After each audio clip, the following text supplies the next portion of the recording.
he's only using his powers to piss you off because he's jealous you're ascending first. But I've never felt it when one of us has used the power before, have you? No. I'm telling you, just...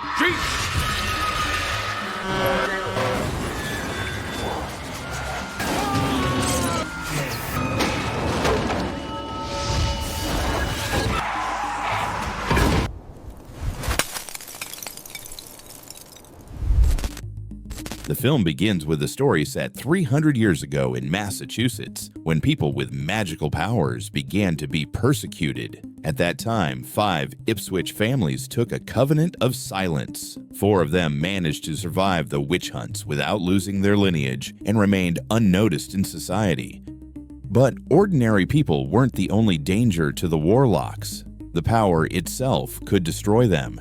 From the age of 13, the boys gained magical abilities, and upon turning 18, their power increased many-fold and could completely overwhelm them. It was tied to the warlock's physical condition. The more actively he used it, the faster he aged. Few could resist the temptation and limit their use of the power. Far more became addicted to it like a drug. 4 friends, known as the Sons of Ipswich, also possessed these abilities. Moreover, one of them, Caleb Danvers, would soon turn 18. His father is currently 44, but he gave in to the temptation, squandered his magic, and turned into a frail old man. Yet Caleb is certain things will be different for him. Arriving at a party where the coolest kids from Spencer Academy were hanging out, Caleb met a new girl. Her name was Sarah Wenham, and Caleb's friend, another warlock named Reed Garwin, immediately took a shine to her. But besides Sarah, a guy named Chase Collins had recently transferred to the academy. When a fight broke out over girls between the Sons of Ipswich and Aaron Abbott's crew, Chase stood up for Sarah, but Reed quickly cast a spell to make one of the students throw up, and a full-blown brawl was avoided. Soon the police showed up to break up the unauthorized party, and everyone scattered. A cop car started chasing Caleb's SUV with his friends, Reed Garwin, Pogue Perry, and Tyler Sims inside. To shake the police, the guys had to use a bit of magic. They sent their vehicle toward a cliff, then soared into the air and landed behind the police car. The cops were stunned by the turn of events, but pretended it was just their imagination, since a more serious matter awaited them. In the woods, they found the body of one of the academy students. It was presumed to be an overdose, but in reality, he had been killed by someone possessing magical abilities. Meanwhile, Chase walked Sarah and her roommate Kate Tunney back to their dorm room and left. Kate was dating Pogue, but she also liked Chase and wouldn't mind hanging out with him. Before bed, Sarah went to take a shower and felt like someone was watching her. But when she stepped out of the shower, she saw only shards of a light bulb. Indeed, someone had been spying on her with magic, but Sarah didn't notice who it was.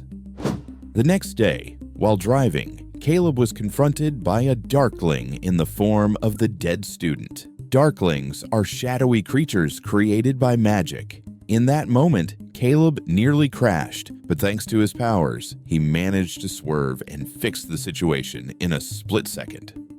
Learning that a darkling had been sent after him, Pogue suggested meeting up at a bar that evening to discuss it with Reed and Tyler.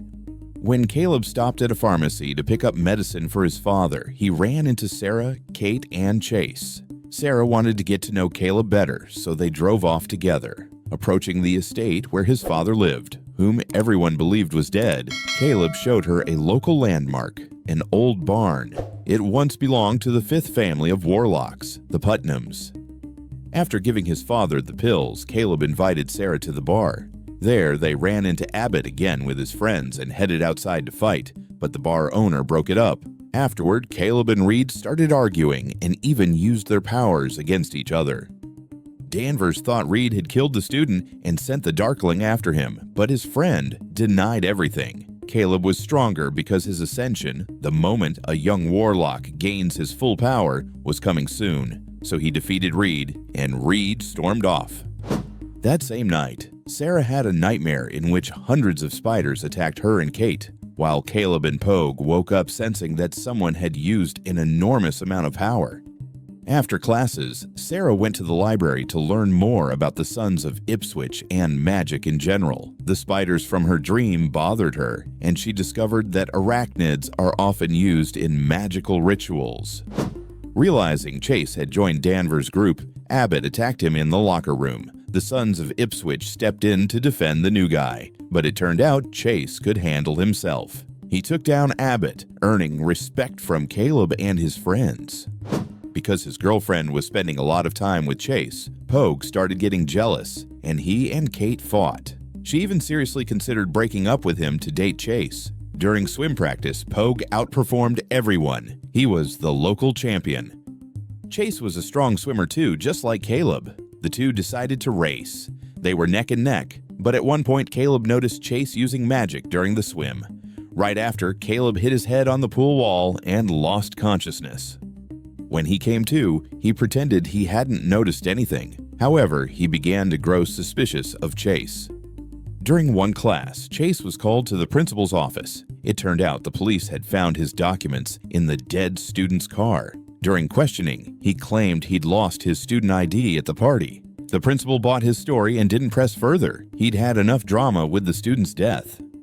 That night, Pogue and Caleb broke into the Academy's administrative office to dig up more info on Chase Collins. At the same time, Sarah was told that Kate had been rushed to the hospital with a high fever from numerous spider bites. Doctors assumed it was an allergic reaction. In the office, the friends learned that Collins had been adopted at age 2 after his mother died. His birth surname was Pope. On the day Chase turned 18, his adoptive parents died in a car crash. They couldn't find out more because a security guard showed up. They had to use magic to levitate and avoid colliding with him. Caleb remembered seeing the name Pope in the magical book. He gathered his friends to look into it. It turned out a woman named Goody Pope had testified against John Putnam during the witch hunts. John appeared to her in dreams. Goody Pope became pregnant by Putnam, and several generations later, Chase was born. That meant Putnam blood ran in his veins, making him a warlock, one of the 5 sons of Ipswich. Caleb and his friends realized Chase had killed the student and sent the Darkling. Just then, Sarah called Caleb to tell him about Kate. The friends figured it was Chase Collins's doing, and Pogue rushed to help his girlfriend. On the way, Chase stopped him. He possessed immense power and easily defeated Pogue, sending him to the hospital. Collins admitted he'd come for Caleb. His 18th birthday was approaching, and Chase wanted to take his power during the Ascension. After dealing with Pogue, he went to Sarah, taking Caleb's appearance. But the real Caleb arrived right after. Chase had to put the girl to sleep and give her boyfriend an ultimatum. If Caleb wanted her to stay alive, he had to willingly give up his power.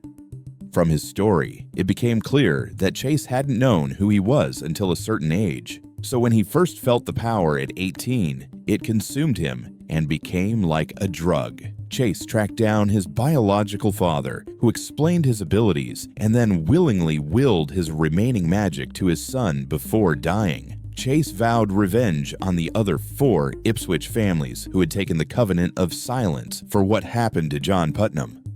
However, Caleb wasn't rushing to give up his power. First, he tried using it against Chase, but the fight showed Chase was far stronger. As he left, he lifted the spell from Sarah so she'd live until Caleb's birthday. Otherwise, Caleb would refuse to surrender his power. When Sarah woke up, Caleb took her to his father and told her the truth about the sons of Ipswich. He also explained Chase's ultimatum. Afterward, Caleb sent Sarah to the dance with Tyler and Reed while he prepared to face the enemy. Chase had told him to come to the Putnam barn before the Ascension. Leaving the house, Caleb told his mother everything. She tried to warn him, but he didn't listen, so she decided to help and drove to her husband. At that moment, Chase kidnapped Sarah and brought her to the barn. He kept her unconscious so Caleb wouldn't dare resist. Soon, Reed and Tyler told their friend Sarah was missing, and he raced to save her. But on the way, Chase attacked him. Once both were in the barn, Caleb charged into the fight. The opponent outmatched him, but Caleb landed a few blows. Then the Ascension began, and Chase tried to persuade him to give up his powers, but he refused. After ascending, Caleb became much stronger and could stand up to Chase. Still, Chase overpowered him, using his power to pin Caleb and force him to will his abilities away. Caleb started saying the words needed to transfer the power, but stopped midway. His mother had gone to his father and convinced him to will his remaining strength to Caleb. Giving up magic willingly doesn't necessarily kill the person, but for the frail, suffering man, it was more like a release, so he gladly did as his wife asked.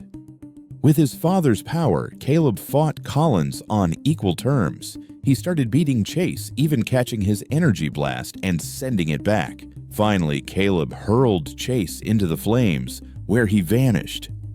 Their battle started a fire in the barn. Sarah was in danger, but Caleb ran inside and saved her.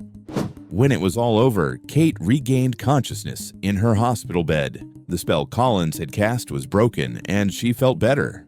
Pogue woke up too, and all the effects from his clash with Chase disappeared. The next morning, firefighters arrived to put out what was left of the Putnam barn. When they cleared the rubble, they found no body of Chase Collins. He had simply disappeared. Caleb suspected Chase had survived and was hiding somewhere, waiting to strike again. But for now, he was gone, meaning they could return to normal life. Sarah and Kate were safe, and that's how the movie ends.